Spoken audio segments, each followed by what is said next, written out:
All right, hey, what's going on, everyone? Happy New Year. My last video, which was a speedrun video, as you've probably seen, I've been doing a lot of time trials in Stia purple triggers. I said I was going to take a break, seeing how, for the most part, I've gotten things down, and of course I can get better, but it's not going to be dramatic in the grand scheme of things. And we're going to talk about more broader Techter-related topics, one of those being kind of skill trees or builds for Stia. As a lot of things change, I know a lot of you are either new Techter players who've been playing the game but now want to transition to Wand because it looks fun, or returning Techter players who just kind of want to know the lay of the land for this new patch. So that's what we're going to do. We're going to break down the skill trees, or at least from my perspective, knowing that there's different perspectives, for Techter Fighter, Techter Force, and Techter Bouncer. And so make sure this video doesn't get too long. Let's start with Techter Fighter. What are we going to start with? Main class skills, Shift to D-Band. We're also going to get Shift to D-Band party share, not because we want it, but we want it for Shift to D-Band extension. It's just a quality of life having 180-second duration versus a 60-second duration. You don't have to worry about applying it as much. And so when you're in the heat of battle, realizing you don't have it, losing that 5% potency, losing that 10% damage reduction. And then with that, we're going to get our shifter related skills, advantage and amplifier. This of course increases our damage when the enemy is down by 5%, but also increases the rate in which we down enemies by 5%. D-band PP recovery. This is just great because there's a lot of wand attacks or a lot of windows where natural PP recovery kicks in. So having that increased 20% is just a nice quality of life. D-band ward bad condition. This basically reduces your status element accumulation or status resistance, essentially. Especially in Stia, given the fact that none of our armors actually penalize us or penalize status element, I don't really think this was a skill that you should spec into. And even when we did have those situations where our Giga units were hurting us in this regard, I still wouldn't put a point to this. And the same thing with reverse bounty, because yes, if you revive someone, they'll automatically have shifted D-band, but shifted D-band has a 15-second cooldown before you can reuse. I don't really think it's worth the point. Next, which is a gimme, this is a free one, United Techniques or Compound Techniques, depending on which server you're on. This allows us to have our compound techniques such as Sandion, Barantheon, so on and so forth. Well, again, 3 points into Compound Tech or United Technique Gauge Amplifier. Basically, this increases the rate from our attacks, specifically Wand, Force, Rod, Talus, so on and so forth, our attacks. This is a very, very powerful ability that we definitely want to have as much as possible. So 3 points into this. Now for the Wand skills, and we're going to do this in order of importance and value, which will give you some insights into how this weapon is really played. Wand parry counter. This is the bread and butter. This is what makes Wand, essentially. Wand parry counter advance adds a shockwave to the wand and increases your wand's power, its reach, so on and so forth. Wand element change. This is just core to wand. So once again, as you charge a cast technique, whatever that element is, your wand, thus Photonic Furies, will now take on that element. Wand element revoke. Now you can remove that element. And of course, before Stia, you would never spec into this. There is no value. But now there is the ultimate value because of the new skill, Wand element pursuit, which is a major burst damage skill that we want to have and use as much as possible. Though, and there's certain niche situations where you want to hold it just because you're trying to time down accumulation, but that's for speed runs and things of that nature. So for most of you, you won't have to worry about it. But if you've seen some of my time attack videos, you'll notice that there are times where I hold it, and when I'm holding it, I'm purposely holding it for a reason. But anyway, these are the core of Wand, and I want to emphasize that because understanding how you use this in relation to the other skills, specifically Wand Attack Extra. But before we get into that, Wand Guard Reflection. This is basically a freebie that you want to have because most of our attacks, whether it be Wand Parry or Swift Smash, anything that triggers a guard point will now trigger Wand Guard Reflection, which is nice because it does an additional Photonic Fury for additional damage, for additional down factor, for building compound gauge, and also for building photon blast, which we'll get into in a little bit. Wand attack extra. This unlocks the 4th normal attack. I want to preface that this is really for regaining PP and certain situations that it can be favorable. I won't get into that because that's another conversation. But what I will say is, once again, I'm doing these wand skills in order of value and importance. Wand attack extra, in most cases, should never out prioritize your ability to wand parry counter and of course counter advance. Wand art skip attack. Essentially what this allows you to do is that if you chain 2 PAs in succession, so that can be 2 swift smashes, 2 wave crashes, a swift smash and a wave crash in any order, you will skip your normal 1 and your normal 2, go directly into normal 3, which allows you to then chain into normal 4. Once again, there are situations for where this is good, but this should never in most situations overshadow wand parry counter. So essentially, if you're in a situation to where you can counter the enemy's attack, do not try and exploit your normal 4, which has guard frames and multiple guard frames, over wand parry. There are certain situations, but just as a rule, especially for some of you newer players or those who are not familiar, wand parry counter is key. These 5 skills, the first ones that I touched on, this is core. We get into wand lovers, which in of itself is meh.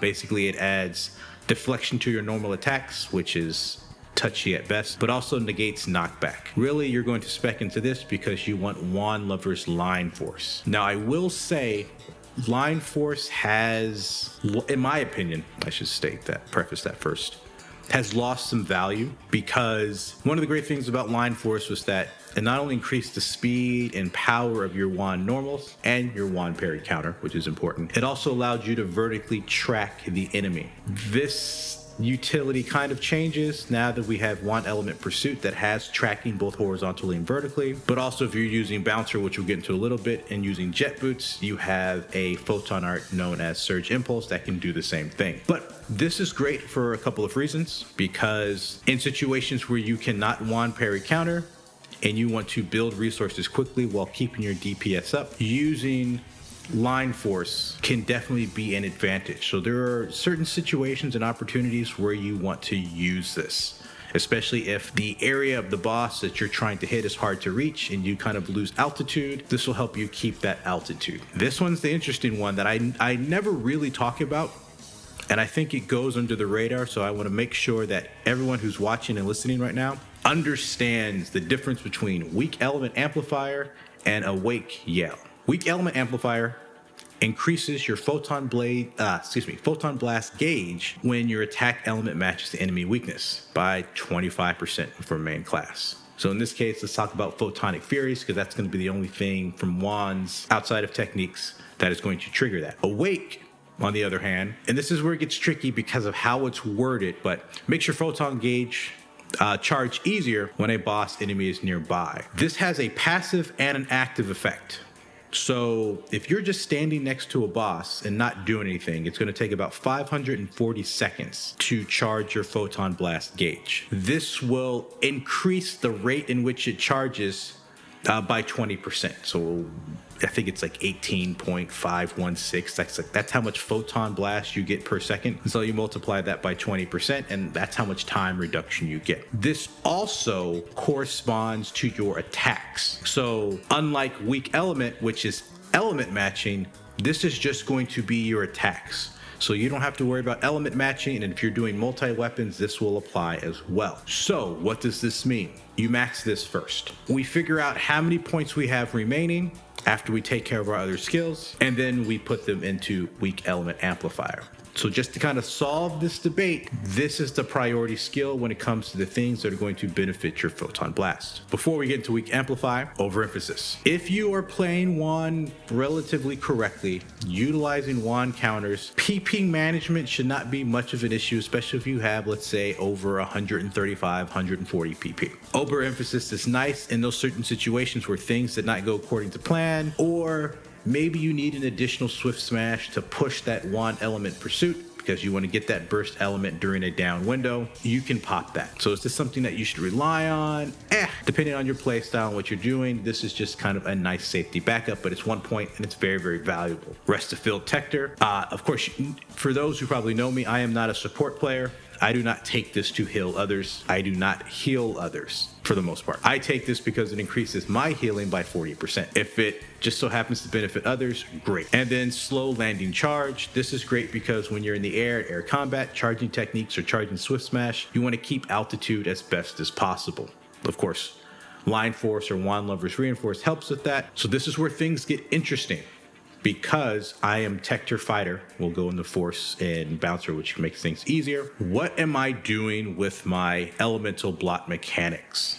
Because I only have right now, we look at I'm at 33 points. So I've only got, 14 left. Definitely always going to do Barter Blot, because when we use the compound technique Barantion, having a 7-level Barter Blot is great. This is great damage, great DPS, whether it's matching element or it's not matching element. We also do Megate Sphere because it's in a similar camp. What do we do with the other 4? Well, we don't have to worry about Grant's Glitter because it's just not valuable. Foyer Brand, that's definitely an option. You can do Zondiclad. You can also do Zangale if you just want to have them. Because what you'll see is, I still have 10 points. Well, what am I going to do? Well, I can put those 10 points into Weak Element Amplifier. You can remove Zangale, you can remove Zondiclad. Foyer gets a little tricky just because we do have fire enemies, and you can put those points into Weak Element Amplify, getting it to level 12. If you're a free-to-play player, you don't have multiple skill trees, and you want to be kind of safe for all content, then I would say max out all of the gimmicks, leave out grants, and then, put 10 points in the Weak Amplifier. Now you might be looking at, what about Talus? Given the state of Talus and Stia and how its changes didn't really provide anything, I don't spec in the Talus anymore. It's not a weapon that I use. If you are to use that weapon, well then your Weak Element Amplify takes a hit. Let's say we can put that at 5 points. What do you want from Talus? Talus Bloom after PP gain.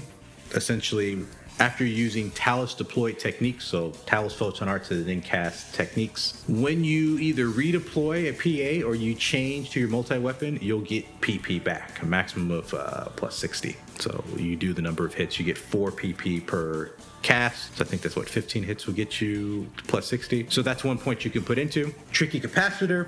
Even though it takes forever to build, if you are going to be using Talus, you're likely going to get Tricky Capacitor at some point. Tricky Capacitor Gauge Amplify. Talus Deploy using Photon Arts will build Tricky Capacitor faster.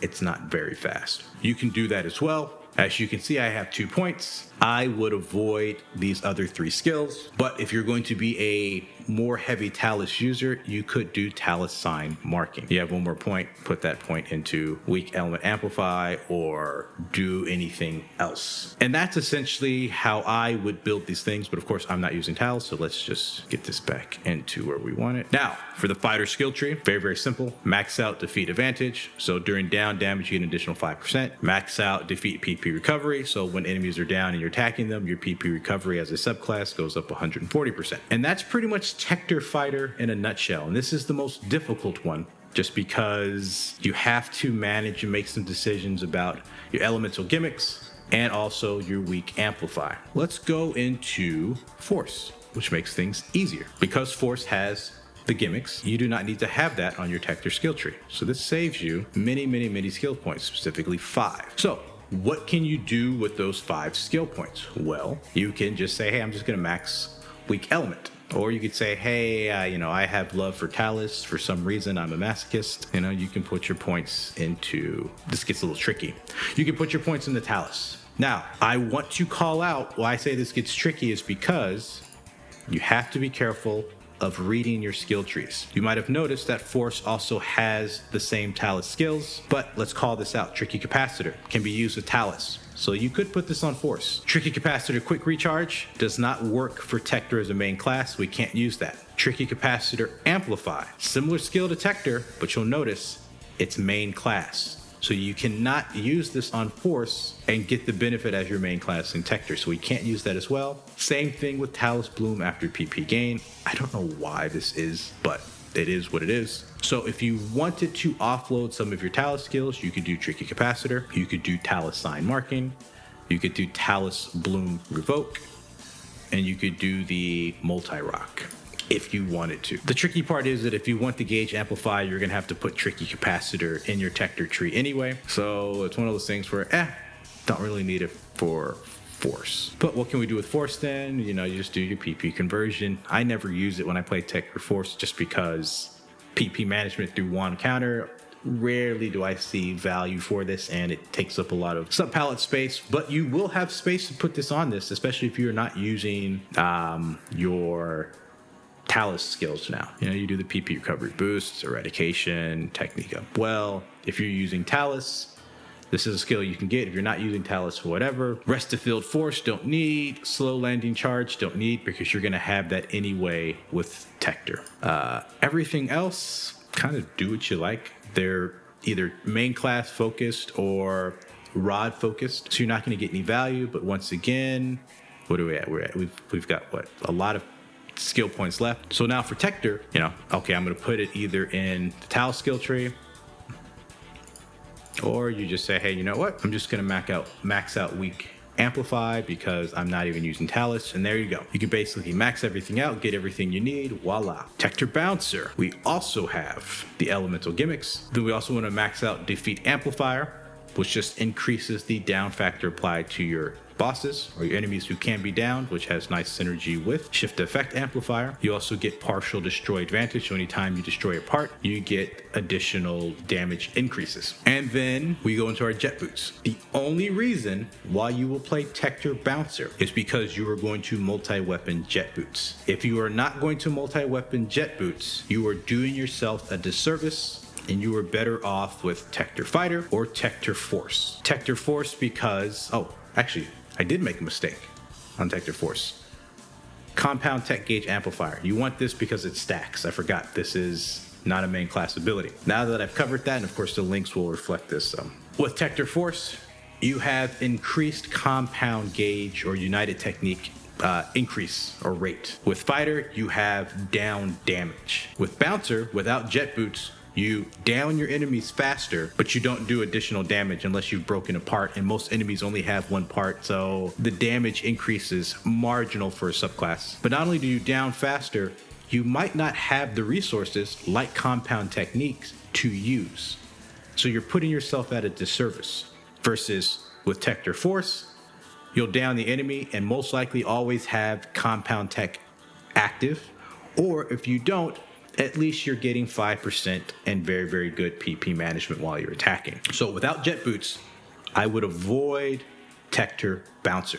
With jet boots, Techter Bouncer becomes the #1 class. And why is that? Well, you have jet attack extra, which you're not really using for jet attack extra, but what you're using it for is jet boot intensity. This is the big down damage machine that you'll see me using in my videos, and of course there are situations where you can use it outside of downs. Outside of that, jet sweep jolt. This is a kind of a finisher active skill that you can use that gets built up from jet boot attacks. A complete jet intensity will always charge up jet sweep jolt, so they synergize. Element set for jet boots. This means that when you're using jet boot techniques, or excuse me, not techniques, but the photon arts, you will now build your element mechanics. So if you use the PA Surge Impulse, which puts the swirling blade around you while you're doing jet boot intensity, you will then build, let's say, Barter Blot, that you can then cast to get additional damage. Everything else you're probably not going to use, but thrust drive and thrust drive skip attack, they might have some usage, depends on how you set up your controls. But once again, anything else you're putting in here, they're all main class skills you're not going to be able to take advantage of. But you could do some wonkiness with Fanatic Blades, just because these Soaring Blade skills for the most part aren't main class locked, and I'm over.